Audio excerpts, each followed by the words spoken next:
পৃথিবীর একমাত্র উড়ন্ত চক্ষু হাসপাতাল এবার কলকাতায় চিকিৎসা করাতে চলে এসছে এই ফ্লাইট DC-10। এই ফ্লাইটের ভেতরে রয়েছে অনেক কিছু, যেখানে অস্ত্রোপচার থেকে রোগী দেখা সবকিছু চলবে 21 তারিখ পর্যন্ত।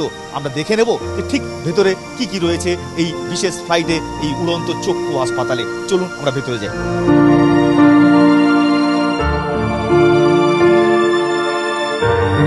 অরবিসের ফ্লাইং আই হসপিটাল কি নেই এখানে?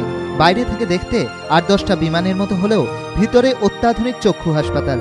ঢুকতেই 50 আসন বিশিষ্ট কনফারেন্স রুম, রয়েছে চিকিৎসকদের প্রশিক্ষণ দেওয়ার অত্যাধুনিক ব্যবস্থা। মনিটরে ফুটে উঠছে অস্ত্রোপচারের ছবি। এরপরই রোগী দেখার চেম্বার, চক্ষু পরীক্ষায় হাজির বিশ্বের প্রথম সারির বিশেষজ্ঞরা। এই উড়ন্ত হাসপাতালের অপারেশন থিয়েটারে রয়েছে অত্যাধুনিক চিকিৎসা সরঞ্জাম, যা পাল্লা দিতে পারে যে কোনো প্রথম সারির চক্ষু হাসপাতালের সঙ্গে। সবশেষে রয়েছে অস্ত্রোপচারের পর রোগীদের বসার জায়গা।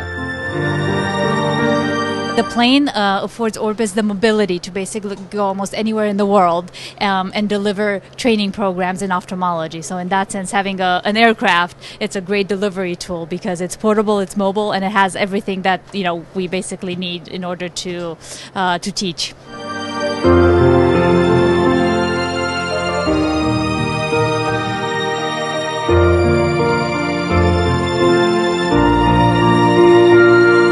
নিউইয়র্কের এই উড়ন্ত হাসপাতাল দেশ বিদেশ ঘুরে চক্ষু চিকিৎসা করে। সেই যাত্রাপথেই এবার হাজির কলকাতায়। তবে এই চিকিৎসার জন্য রোগীদের পরিবারকে কোনো খরচ করতে হবে না।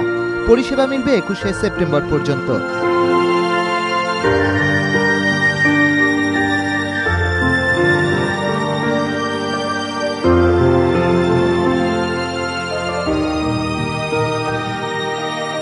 কলকাতায় 14 দিন থাকার পর এই উড়ন্ত চক্ষু হাসপাতাল চলে যাবে ক্যামেরুন।